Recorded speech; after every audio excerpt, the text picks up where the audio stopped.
I chose Jane McCrae for this week's assignment. Like Betsy Ross, hers is one where legend has become truth and where the truth may never be known. Nevertheless, it was the legend of Jane McCrae's demise that made her one of the most known women of the 19th century and one of the most significant figures of the American Revolution. According to research, historians agree that Jane McCrae was a young loyalist engaged to a member of the British Army under the command of John Burgoyne.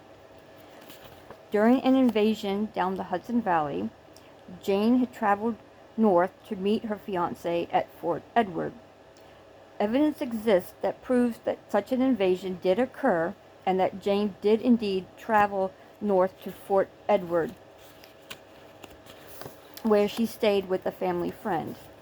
It is here that truth and myth collide. The legend holds that her fiancé had sent 2 native escorts to accompany Jane north. Then, according to one 19th century accounting, along the way, these 2 Indian escorts quarreled about her, and to settle the dispute, she was killed and scalped. Whether true or not, quickly the news of this violent act spread through the region, fueling the flames of ire against the British Army. And although her death is uncontested, it is likely that her tale represents an early example of propaganda, a tool that was used to incite rage against the British forces and increase enlistment among the Continental Army. In answering the questions posited in the reading assignment, of course the possibility does exist that were it not Jane McCrae, if for the purpose of propaganda, it is likely that another would have sufficed and suited the purpose.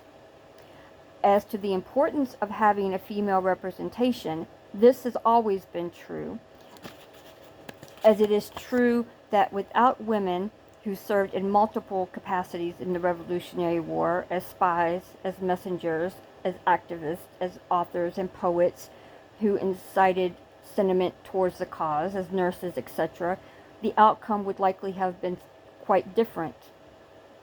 And to answer the question why no one challenges the validity of stories such as Jane McCrae or Betsy Ross, the answer is quite simple.